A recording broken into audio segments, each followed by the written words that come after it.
నా హృదయపూర్వక వందనాలు. మీరందరూ సంతోషంగా ఉన్నారని, కలువర ప్రేమలో అనుదినము నూతనమైన వాగ్దానముతో, బలమైన వాగ్దానముతో మనందరము ప్రభునామంలో బలపడుతున్నాం. ఆయన నామమును స్తుతించుకుంటున్నాం.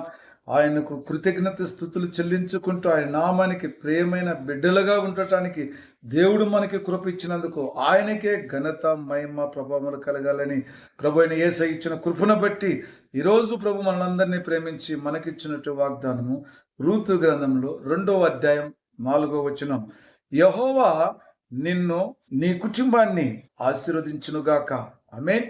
యెహోవే నిన్ను నీ కుటుంబాన్ని ఆశీర్వదించునుగాక. కుటుంబంలో ఒకరిద్దరు లేచి ఆయన నామాన్ని ధ్యానిస్తున్నప్పుడు కుటుంబంలో ఉన్న అందరిని కూడా ఆయన ఆశీర్వదిస్తాడు, దీవిస్తాడు. కాబట్టి ఓపిక కలిగి ప్రతి కుటుంబంలో ప్రతి ఒక్కరూ మరి దేవుని నామాన్ని ఘనపరుచుకునే వారు ఉండాలని, దేవుని స్తుతించుకునే వారు ఉండాలని ప్రభు మనకిచ్చిన కృపను బట్టి ఈరోజు నువ్వు ఎంతో సంతోషించి ఆయన నామముని స్తుతించినట్లయితే, ఘనపరిచినట్లయితే యెహోవా అంటున్నాడు, నీ కుటుంబాన్ని నేను ఆశీర్వదిస్తూ అంటున్నాడు, నిన్నును ఆశీర్వదిస్తూ అంటున్నాడు. ఈరోజు ఎవరైతే వాగ్దానం చూచిన బిడ్డ, నిన్ను నీ కుటుంబాన్ని దేవుడు ఆశీర్వదిస్తున్నాడు. అయితే కూడా ఎవరైతే ఈ వాగ్దానం చూడలేదో వారందరికీ లైక్ చేసి వారందరికీ కూడా మీరు పంపించి వారి కుటుంబాన్ని కూడా దేవుడు ఆశీర్వదించాలని, దీవించాలని, నీ పొరుగు వారిని ప్రేమించమని యేసయ్య చెప్పిండు కదా. పొరుగు వారిని ఎలా ప్రేమించగలవు? శరీర సంబంధమైన పదార్థములు ఇచ్చి, ఆహారం ఇచ్చి మనం ప్రేమించితే అది ప్రేమ కాదు. కానీ ఆత్మ సంబంధమైన ఆయన యొక్క వాక్యమును వారికి అందచేసి వారు లోకములో నుంచి మరి దేవుని యొక్క మహిమను పొందుకున్నట్టుగా, మరి ఆత్మ సంబంధం బిడ్డలకు కలిగినట్టుగా వారిని సిద్ధపడటమే మన యొక్క పని కదా. దేవునికి స్తోత్రం. మరి అయితే నువ్వు నేను కూడా ఆ విధంగా మరి ప్రతి ఒక్కరిని కూడా దేవుని నామకు ప్రియ బిడ్డలుగా చేసినట్లయితే వారి కుటుంబంలో ఆశీర్వదింపబడతాయి, వారి కుటుంబంలో దీవించబడతాయి. కాబట్టి దేవునికి సమస్తమును సాధ్యమే. మరి మన కుటుంబంలో ఆశీర్వదించాలన్నా, దీవించాలన్నా ఆయనకు సాధ్యమే కదా. ఆయన ఖచ్చితంగా మనము చేస్తున్న ప్రార్థన ఆలకించి మన ప్రార్థనకు ఆయన చెవి విగ్గి మన మనవి అన్ని కూడా ఆయన ఆలకిస్తాడని నమ్మాలి, విశ్వసించాలి. కాబట్టి నీ బ్రతుకు మధ్యాహ్న తేజస్సు కంటే అధికముగా ప్రకాశించును.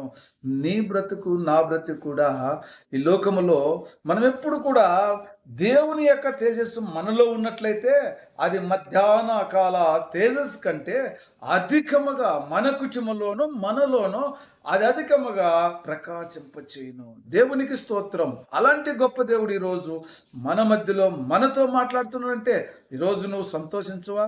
ఆయన కృపను బట్టి ఎంతో ఆనందించు. సజీవు లెక్కలు ఉన్నప్పుడే మరి సమయము వ్యర్థము చేసుకోకుండా సజీవము చేసుకొని ఆయన్ని స్తుతించాలి, ఘనపరచాలి కదా.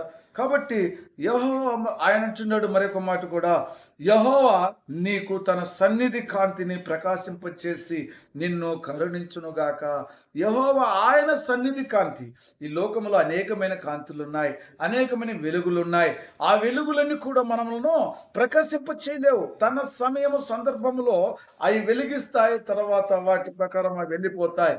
అయితే దేవుడైన యెహోవా అంటున్నాడు, నా సన్నిధి కాంతిని నీపైన, నీ కుటుంబం పైన ప్రకాశింపచేస్తాను.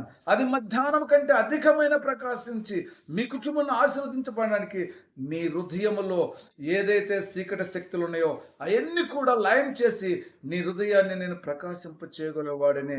అయితే నీ దేవుడైన యెహోవా భూమిని, ఆకాశమును, సర్వలోకమును సృష్టించిన గొప్ప దేవుడు ఉన్నాడని నమ్మినట్లయితే నీళ్ళు ఇంకా అద్భుతములు, ఆశ్చర్యకార్యములు ఆయన చేయబోచున్నాడు. కాబట్టి మరి సమయము మరి చాలా తక్కువ ఉంది. కాబట్టి మనందరము కూడా యెహోవా యొక్క సన్నిధి కాంతిని మన పైన ఉండాలని, మధ్యాహ్న తేజస్సు మన పైన ఉండాలని, యెహోవా మన కుటుంబంలో ఆశీర్వదించాలని ఆ విధమైన ఆశ కలిగి ఎవరైతే ప్రార్థించినారో వారి కుటుంబం పైన ఆయన దీవెనలు ఖచ్చితంగా ఉంటాయని నమ్మినట్లయితే మన ప్రభు అయిన యేసయ్య ప్రతి ఒక్క హృదయాన్ని వెలిగిస్తాడు. ప్రతి హృదయంలో ఆయన ఉంటాడు. ప్రతి హృదయంలో అనేకమైన ఇబ్బందులు పాలైన వారందరినీ కూడా ఆయన శాంతి, సమాధానం అనుగ్రహించి వారికి ఆయన కృపను అనుగ్రహించి వారి కుటుంబంలో ఆయన ఆశీర్వదించడానికి సిద్ధంగా ఉన్న దేవుని మనందరము ఆహ్వానించినట్లయితే ప్రభువే మనలో ఉంటాడు. కాబట్టి చిన్న ప్రార్థన చేసుకుందాం. ప్రేమ కృపాజ్యం గల తండ్రి, అయా మీరు చెప్పిన మాట ప్రకారం నిన్నును నీ కుటుంబాన్ని నేను ఆశీర్వదిస్తానని చెప్పినావు. మీకు వందనాలయ్యా. అదే విధంగా నా ప్రభువా, మధ్యాహ్న తేజు కంటే అధికమైన ప్రకాశించేవాడుగా చేసేదని చెప్పినావు. అంతేకాకుండా అయినా నా సన్నిధి కాంతి మీకు తోడుగా ఉంటుందని చెప్పినావు. నేనే నీకు తోడుగుంటానని చెప్పిన గొప్ప దేవుడా, మీకే ఘనత, మహిమ, ప్రభావం కలగాలని యేసుక్రీస్తు నామములో ప్రార్థించున్నాను తండ్రి. ఆమేన్. Praise the Lord. God bless you.